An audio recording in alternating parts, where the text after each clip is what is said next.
Defence expert Ashwinder Singh बहल हमारे साथ जुड़ चुके हैं। सर, आपका बहुत बहुत स्वागत है जी न्यूज पर।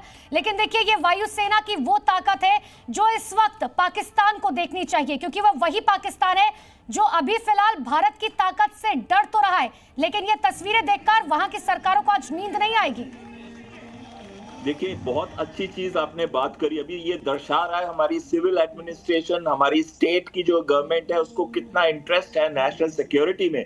ये पहला रनवे नहीं बनाया गया है गंगा एक्सप्रेसवे पे, 3 और बन चुके हैं, आगरा लखनऊ पे, पूर्वांचल एक्सप्रेसवे, बुंदेलखंड एक्सप्रेसवे, जो कि यूपी के अंदर ही है। तो इन 3 के बाद ये चौथा है जहां पे लैंडिंग की जा रही है ट्रांसपोर्ट एयरक्राफ्ट की और फाइटर एयरक्राफ्ट की। ये क्लियरली दर्शाता है कि स्टेट गवर्नमेंट, हमारी नेशनल सेंट्रल गवर्नमेंट कितने इन्वॉल्व है हमारे सिक्योरिटी के अंदर। और भारतीय वायुसेना के लिए एक बहुत अच्छा मैसेज है, क्योंकि ऐसी एयर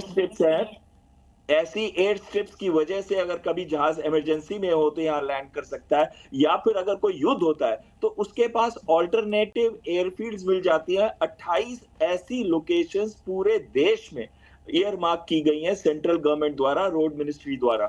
तो अश्विंदर जी, मैं आगे आपसे समझूंगी कि आखिर इस नाइट स्ट्रिप से जो है कितना फायदा वायुसेना को होने वाला है। एक बार फिर से मैं अपने सहयोगी तुषार का रुख कर लेती हूँ। तुषार, तस्वीरें दिखाइए। अरे करिए यार।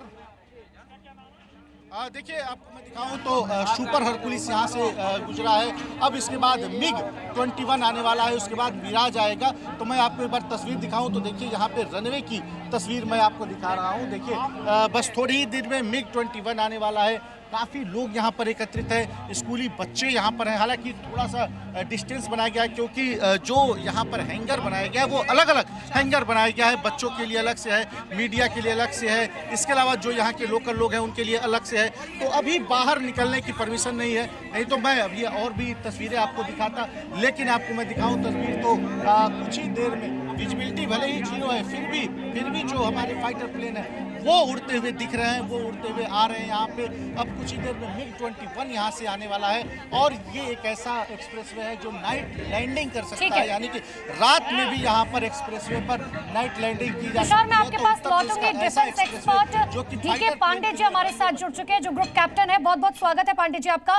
लेकिन सर, मैं आपसे ये समझना चाह रही हूँ कि आखिर इस नाइट स्ट्रिप से वायुसेना की ताकत में कितना इजाफा होने वाला है। भारत की पहली नाइट एयर स्ट्रिप है।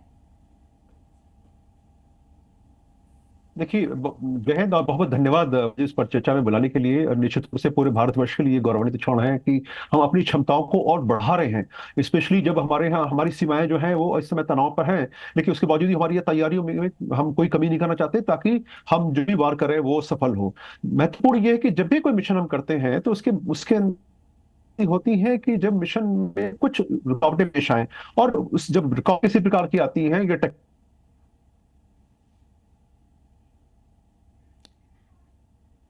डीके पांडे जी की आवाज नहीं पहुंच पा रहे, लेकिन देखिए, ये तस्वीरें बहुत खास हैं। ये तस्वीरें पड़ोसी देश के लिए जो है डराने वाली तस्वीरें हैं, क्योंकि वो पड़ोसी देश जो पाकिस्तान आतंकियों को पालता पोसता है, जो हिंदुस्तान के अंदर घुसकर निहत्तों की जान लेता है। अब भारतीय वायुसेना आसमान को चीरती हुई अपने शौर्य का बल यहां पर दिखा रखी है, जिसमें यह बताने की कोशिश कि अगर कोई हिंदुस्तान पर आंख उठाकर भी देखेगा तो किस तरीके से आंखें नोच ली जाएंगी।